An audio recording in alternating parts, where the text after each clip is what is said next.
아이들이 어릴 때 가끔씩 동물원에 간 적이 있습니다. 여러분도 아마 동물원에 가 보셨을 것 같아요. 가면 인기 있는 동물이 있고 인기가 없는 동물이 있습니다. 인기 없는 동물 주위에는 사람이 별로 없고 인기가 많은 동물 앞에는 막 사람이 바글바글합니다. 막상 거기 가서 이제 동물을 보려고 하면 앞에 사람들이 너무 많아서 아이들 눈에는 잘 안 보입니다. 아빠 안 보여요. 그럴 때 보통 아빠들이 어떻게 합니까? 아이를 번쩍 들어서 목마를 태워줍니다. 그러면 그때 막 탄성이 나오죠. 와, 보인다 막 얘기가 나옵니다. 성경을 읽다 보면 이런 장면이 종종 등장합니다.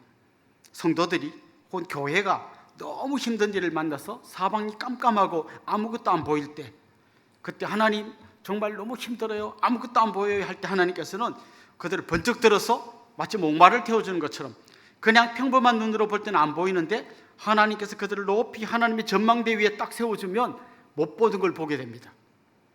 예를 들면 엘리사가 도단성에 머물고 있을 때 아람 군대가 엘리사를 잡기 위해서 도단성을 겹겹이 에워쌌습니다. 아침에 일어나서 보니까 그 엘리사의 사환이 이제 아람 군대가 겹겹이 에워싼 게 보이는 거죠. 그래서 막 소리를 지릅니다. 선생님, 큰일 났습니다. 이제 우리 다 죽었습니다. 아람 군대가 이 성을 겹겹이 에워싸고 있습니다. 그때 하나님께 엘리사가 기도합니다. 하나님, 이 사환의 눈을 좀 열어주세요. 하나님께서 그를 높이 들어서 목말 태우는 것처럼 그의 눈을 열어주니까 아람 군대하고는 비교할 수 없는 하나님의 불말과 불병거가 그들을 지키고 있는 게 보였던 거예요. 이걸 보면 아무리 힘들고 어려워도 두려워하지 않습니다. 그런데 이걸 못 보면 이제 나는 죽었구나 걱정하게 되는 거죠. 이스라엘 백성들이 바벨론의 포로로 잡혀갔습니다. 이제 그들은 선민이 왜 이렇게 포로로 잡혔는지 이해가 안 되고, 왜 하나님의 성전이 무너지고 왜 이렇게 엉망진창인지 이해가 되지 않는 그 절박한 상황이 있었습니다. 그때 하나님께서는 다니엘을 통해서 하나님께서 얼마나 놀랍게 세계 역사를 운행하고 계시는지를 보여주셨습니다. 느부갓네살이 꿈을 꾸었는데 무슨 꿈 꾸었는지도 모르고 잊어버렸어요. 그런데 하나님께서 다니엘에게 지혜를 주셔서 무슨 꿈을 꾸었는지 깨닫게 해주십니다. 큰 신상이 있습니다. 머리는 금이고 또 가슴, 또 팔은 은이고 또 배와 넓적다리는 노시고 그 밑에는 철이고 발은 철과 진흙이 섞여 있는 거대한 신상이 있습니다. 그런데 어디선가 날아온 돌 하나가 이 거대한 신상을 무너뜨리고 거기에 그 날아온 돌이 쌓여서 태산을 이루는 그런 환상을 보여주십니다. 하나님께서 다니엘을 높이 드셔서 마치 목말 태우신 것처럼 남들이 못 보는 걸 보게 하신 거죠. 지금 너희들이 바벨론에게 잡혀와서 절망하고 있느냐? 걱정하지 마라. 높이 들어서 하나님이 지금 어떤 일을 하는지를 좀 보아라. 하나님이 이 세계 역사를 통치하고 계신다. 저 모든 제국을 다 무너뜨리시고 마침내 하나님의 왕국을 세우실 것이다. 이걸 보여주신 것이죠. 우리가 요한계시록을 읽으면 무슨 말인지 모르고 되게 어려운 것처럼 느껴지는 그런 본문입니다만, 요한계시록도 사실 그런 본문이에요. 악한 황제 네로 밑에서 성도들이 신음하고 고통하고 죽어갈 때 하나님께서 사도 요한을 하나님의 전망대 위에 세우시고 하나님이 어떻게 역사를 운행해 가실지를 보여주신 거예요. 이 모든 악한 세력들은 다 무너지고 주님 홀로 영광 받으시는 하나님의 나라가 세워질 것을 보여주신 것이 요한계시록입니다.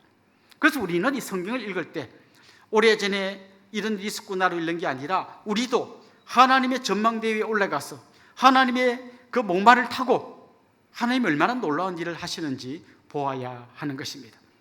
교회가 혹은 개인이 절망 가운데 있을 때 하나님 제 눈을 열어주셔서 하나님의 일하심을 보게 해주십시오. 그렇게 기도해야 되는 거죠. 사도행전도 사도행전의 독자들이 읽을 때 비슷한 마음으로 읽었을 거예요. 사도행전을 보면 두 가지 큰 핍박이 있습니다. 초기에는 주로 유대인들이 핍박이 있습니다. 또 후반으로 가면 이제 로마의 핍박이 생기게 되죠. 이 가운데서 많은 사람이 순교하고 잡혀가고 감옥에 갇히고 도망가고 이 혼란의 상황에서 하나님이 어떻게 일하시는지를 계속 보여주는 것이 사도행전입니다. 저는 여러분이 사도행전 읽을 때도 하나님의 그 전망대에 높이 올라서셔서 평범한 세상의 눈으로 보는 것이 아니라 하나님이 어떻게 일하시는지를 보시면 좋겠습니다. 오늘 본문에 보면 한 왕이 등장합니다. 헤롯, 많이 들어보셨죠? 헤롯 왕이 등장합니다. 절대 권력을 가진 헤롯이 등장해요. 그런데 성경에 보면 헤롯이 굉장히 많이 나오는데요, 한 명이 아니에요. 여러 명의 헤롯이 있었습니다. 특별히 오늘 본문에 나오는 헤롯은 헤롯 아그리파 1세라고 부르는 그런 왕입니다. 그 헤롯의 할아버지, 오늘 본문에 나온 헤롯 아그리파 1세의 할아버지가 헤롯 대왕이라는 사람이었는데요, 이 사람이 이제 굉장히 막강한 힘을 가진 왕이었죠.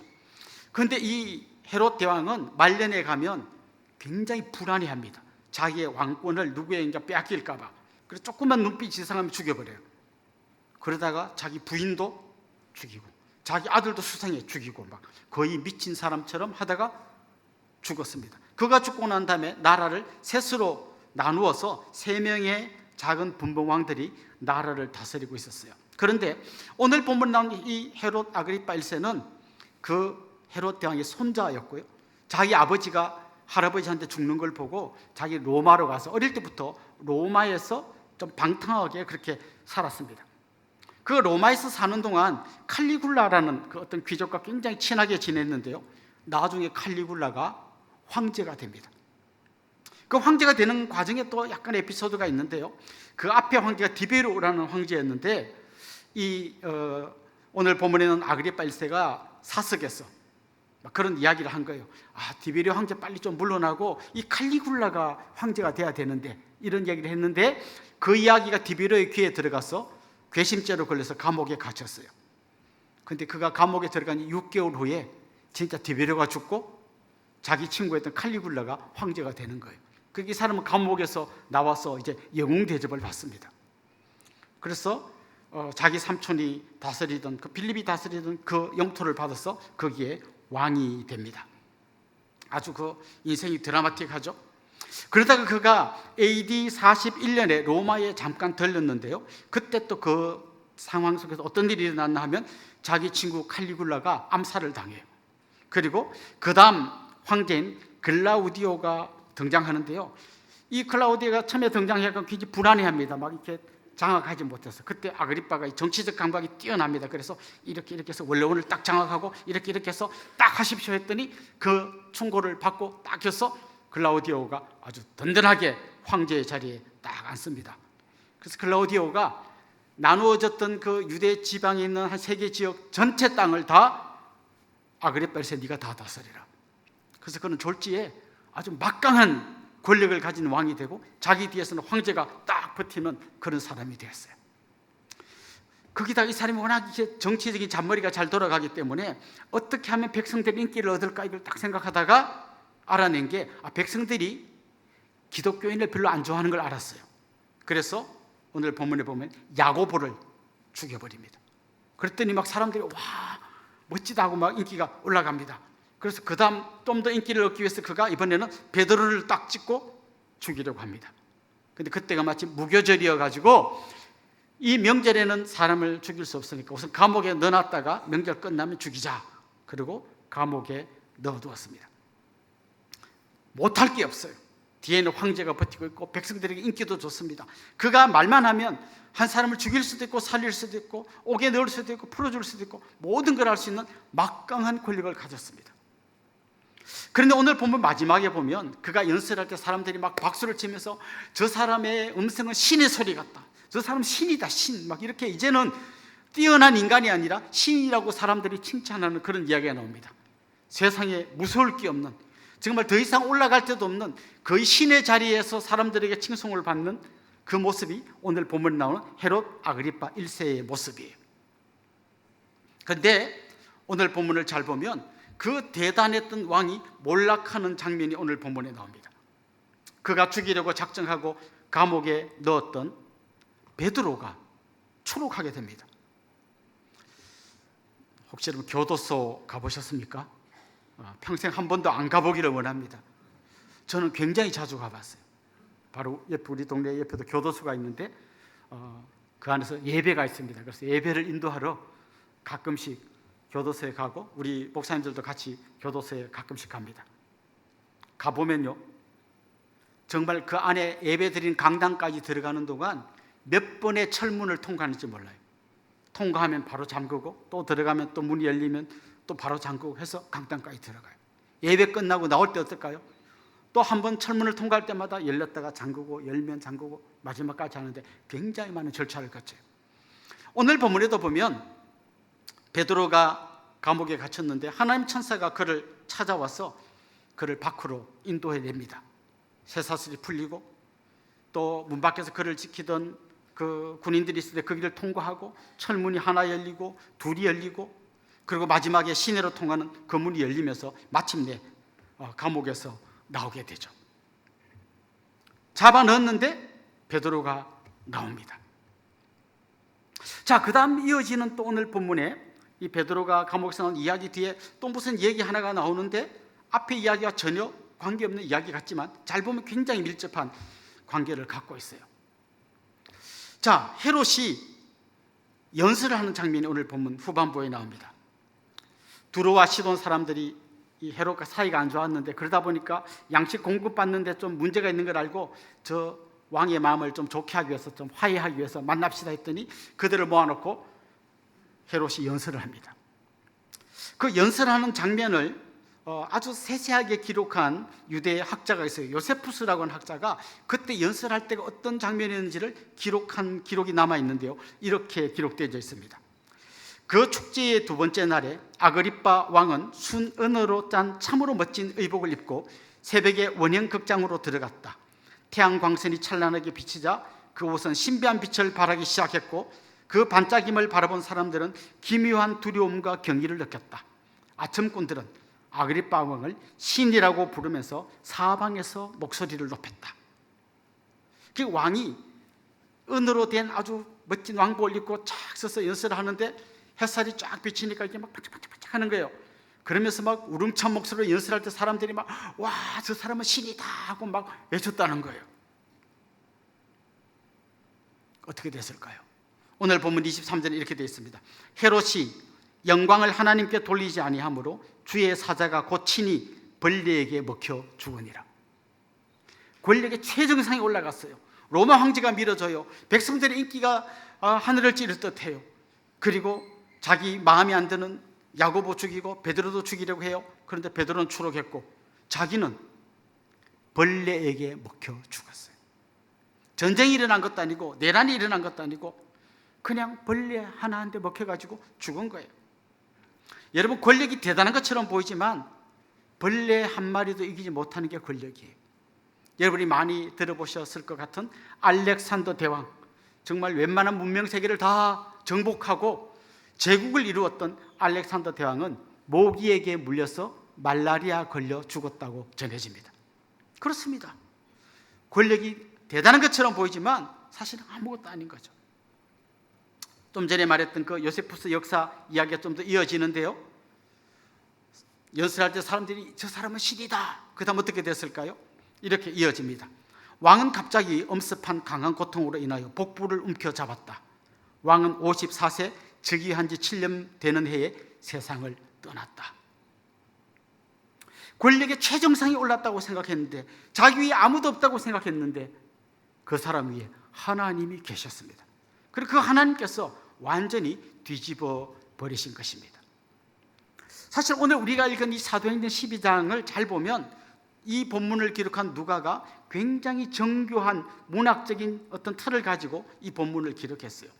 유대인들이 이런 틀을 많이 사용하는데 마치 붕어빵처럼 껍질을 잘 얘기하다가 껍질을 벗겨내면 그 안에 제일 중요한 자리에 앙코가 들어있는 이런 기법으로 글을 잘 기록하는데요. 오늘 이 사도행전 12장도 그런 문학 양식에 따라 기록이 되어 있어요. 지난주 말씀이 11장 마지막에 보면 마지막 절에 어떤 말씀이 나오는가 하면 바나바와 바울이 저 흉년을 맞는 예루살렘 사람을 도우려고 구제 헌금을 가지고 예루살렘으로 간 얘기가 나와요. 그리고 오늘 보면 마지막에 보면 예루살렘에 갔던 그들이 다시 안디옥으로 돌아온 이야기가 나와요. 정반대 이야기죠. 한 번은 예루살렘으로 내려갔고 이번에 안디옥으로 올라왔어요. 여기 제일 껍데기를 딱 싸고 있습니다. 이 껍질 한 껍질을 딱 벗기면 그 다음 이야기가 또 이렇게 싸고 있는데요. 어떤 얘기가 나옵니까? 헤롯이 야고보를 죽였다라는 얘기 이쪽에 나오고요. 반대쪽에 가면 그 헤롯을 하나님이 죽였다 이렇게 나옵니다. 재밌죠? 또 한 껍질을 딱 벗겨봐요. 야고보가 죽을 때 유대인들이 기뻐했다. 그러니까 그 교회를 싫어하는 분위기가 막 그 유대 땅에, 그 주변 땅에 충만한 것처럼 보이잖아요. 그런데 오늘 본문 24절에 보면 하나님의 말씀은 흥왕하여 더하더라. 유대인들이 야고보 죽인 걸 기뻐하는 것 같은데 오히려 하나님의 말씀이 더 흥왕하고 더하더라는 거예요. 또 그 안에 껍데기를 한 껍질 벗겨보면요, 16명의 군인이 베드로를 지켰다. 그리고 반대쪽에는 그 군인들이 경계에 실패해서 다 죽었다, 이렇게 되어 있습니다. 자, 점점 껍데기가 하나씩 벗겨집니다. 그럼 제일 안에 앙코가 들었을 텐데 그게 뭘까? 껍질을 벗기고 그 안에 든 제일 가운데 든 앙코를 딱 열어보니까 뭐가 있었을까요? 오늘 보면 12절 한번 읽어보겠습니다. 같이 읽어봅시다. 깨닫고 마가라는 요한의 어머니 마리아의 집에 가니 여러 사람이 거기에 모여 기도하고 있더라. 자, 가운데 이 알맹이를 빼고 읽으면요, 계속 반대되는 일이 일어나는 거예요. 내려갔는데 올라왔고, 죽였는데 지가 죽고, 지키던 사람들이 오히려 다 죽임을 당하고, 막 정반대의 대역전이 막 일어납니다. 왜 이런 역전이 일어날까? 이유가 뭘까? 비결이 뭘까? 궁금해가지고 제일 안에 든 알맹이를 딱 열어봤더니 그건 바로 뭐라고요? 기도라는 거죠. 기도가 완전히 대역전을 이루어내었다라는 것이죠. 동물원에 간 아이가 아빠 안 보여요. 안 보여요. 보고 싶은데 안 보여요. 그때 아빠가 번쩍 들어서 목마를 태워주는 것처럼 하나님 너무 힘들어요. 정답이 없어요. 앞이 안 보입니다. 우린 다 죽은 것 같아요. 야고보도 죽고 베드로도 감옥에 갇히고 곧 죽을 것 같고 이제 교회는 산산이 깨질 것 같아요. 그때 하나님께서 그들을 번쩍 들어서 목말 태우면서 어떤 일이 일어나는지를 보여주시는 것입니다. 이 사도행전을 처음 읽었던 최초의 독자들도 로마의 극심한 핍박 속에 있었어요. 그들이 이 본문을 읽을 때 어떤 마음이 들었을까요? 지금 자기들 힘들어요. 네로한테 잡혀가서 사자밥이 돼요. 감옥에 갇혀요. 쫓겨서 떠돌이 생활을 해요. 어떻게 해야 돼요? 하나님, 우리 힘이 없어요. 그때 이들이 본문을 읽을 때 무슨 생각을 했을까요? 우리도 기도해야 되겠구나. 기도만이 우리의 삶을 역전시킬 수 있는 유일한 무기구나. 가장 연약한 우리가 온 세상의 통치자 하나님과 연결하는 것이 바로 기도구나. 그런 마음으로 그들이 기도를 했을 겁니다. 오늘 이 말씀을 듣고 있는 여러분 어떤 생각을 하고 어떻게 적용하면 좋을까요? 여러분 중에서도 정말 자기 힘으로는 돌파하지 못하는 큰 장벽 앞에 서 있는 분들이 계실 겁니다. 어떤 분들은 건강이 안 좋아서 죽을 병은 아닌데 계속 아파. 병원에 가도 낫지도 않아. 이대로 그냥 평생 살아야 될 것 생각하니 앞이 캄캄합니다. 그때 하나님 앞에 엎드려 기도해야 돼요. 하나님께서 좀 도와주세요. 하나님이 좀 치료해 주세요. 기도해야 됩니다. 연세 많으신 부모님, 이제 돌아가실 날이 얼마 남지 않은데 죽음 때문에 두려워하고 있어요. 기도해야 됩니다. 하나님 아버지, 우리 부모님 지금 이제 하나님께 갈 날이 얼마 안 남았는데 저렇게 두려워하고 있습니다. 주님, 사망의 엄침한 골짜기를 통과할지라도 내가 해를 두려워하지 않을 것은 주의 지팡이와 막대가 나를 안위하심이니이다. 시편 23편 말씀처럼 우리 아버지 담대하게 주님 손 붙들고 요단강 건너가서 천국에 입성하게 해주세요. 기도해야 돼요. 지금 명절에 이제 또 가족들 만날 텐데 늘 나한테 인사도 안 하고 싸가지라고 없는 그 동서를 또 만나야 될 텐데 어떻게 내가 또 이 어색한 분위기를 헤쳐갈까? 어떻게 하면 저 사람 마음을 좀 녹일까? 아무리 말해도 안 돼. 기도해야 돼요. 아직도 안 믿는 우리 부모님, 하나님 이번 명절에 제가 내려가서 복음 전할 때 그분들 마음을 열어주세요. 기도해야 되는 것입니다. 기도할 때 이런 놀라운 대역전이 일어나게 되는 것입니다. 자, 그런데 지금 하나씩 껍질을 벗기면서 마지막 기도라고 하는 알맹이까지 보여준 이 누가가 이 기도라는 알맹이를 또 한 번 더 껍질을 딱 벗겨요. 그러면 그 안에 일종의 해프닝 같은 얘기가 나옵니다. 사실 오늘 본문은 이렇게 힘들었는데 기도했더니 다 역전되었습니다. 이러면 제일 깔끔해요. 그런데 그 안에 든 얘기를 좀 더 열어봤더니 약간 좀 이렇게 아리까리한 얘기가 나와요. 뭔가 하면 그들이 베드로가 감옥에 갇혔을 때 한 마음으로 기도했잖아요. 하나님, 우리는 힘이 없습니다. 내일이면 죽습니다. 어떻게든 저 베드로 좀 살려주세요. 기도했잖아요. 근데 베드로가 진짜 거짓말처럼 기도하는 데 와가지고 문을 두드리는 거예요. 그때 로데라고 하는 어떤 여자아이가 막 뛰어나가가지고 보니까 베드로 음성이에요. 놀래가지고 기도하는 사람들에게 뛰어와서 소리 지릅니다. 여러분, 지금 베드로 사도가 문을 두드리고 있습니다. 그때 베드로가 감옥에서 나오도록 간절히 기도하던 그들이 뭐라고 그럽니까? 네가 미쳤구나. 어떻게 베드로가 나올 수 있니? 이렇게 말하는 거예요. 네가 미쳤구나. 아니요, 진짜 들었어요. 그때 이렇게 말합니다. 그러면 베드로의 수호천사가 온 건가? 안 믿어요. 사실 이런 얘기는 좀 창피한 얘기고, 이런 얘기는 진짜 하나의 어떤 이야기 스토리에서 좀 약간 사족 같은 얘기 같은 이걸 굳이 집어넣어놨어요. 오히려 이 누가는 이 기도라는 그 않고 더 한복판에다가 이 이야기를 집어넣어 놓은 거예요. 저는 이 이야기를 읽으면서 아주 오래된 클래식한 유머 하나가 생각이 났습니다. 어떤 목사님이 교회를 개척해서 3층에다가 이제 상가를 얻어서 예배당을 만들었어요. 그런데 지하에 술집이 있는 거예요. 그런데 이 술집에서 맨날 사람들이 막 노래하고 춤추고 술 먹고 온 계단에다가 다 토하고 하니까 막 교회 오는 사람이 너무너무 힘든 거예요. 그래서 교회 온 사람들이 기도하기 시작했습니다. 하나님, 저 술집이 좀 나가게 해주세요. 불이라도 나가지고 그냥 제발 좀 없어지게 해주세요. 기도를 했는데요, 몇 달 후에 진짜 불이 나가지고 그 술집 사람들이 다 나가게 됐어요. 그 술집 사람이 나가서 다른 데 이제 술집을 얻으려고 부동산에 가서 우리 집에 불이 나서 다른 상가를 알아봅니다. 그랬더니 그 부동산 아저씨 이런 얘기 하는 거예요. 그 위에 3층에 교인들이 이 집에 불 나도록 기도했다 하더니 진짜 불이 났네.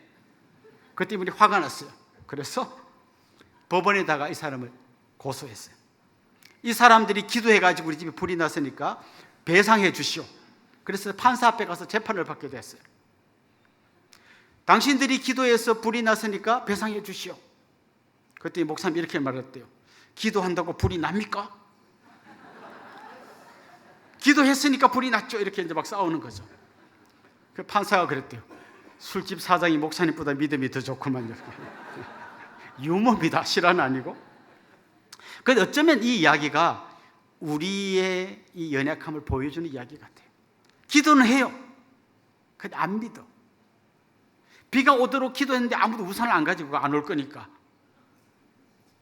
지금 누가는요, 이 대역전의 이야기를 껍질 하나하나 벗기면서 계속 안으로 들어오면서 기도만이 답입니다고 했는데 한 번 더 딱 껍질을 벗기니까 의심하지 말고 믿음으로 기도해야 됩니다. 이 이야기를 제일 안에다가 숨겨놓은 거예요.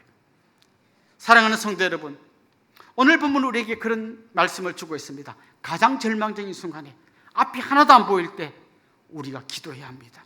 그때 하나님 우리를 번쩍 들어서 목말 태워서 어떤 일이 일어나는지를 보여주실 거예요. 그때 우리에게 필요한 게 뭡니까? 의심하지 않고 믿음으로 기도하는 거예요.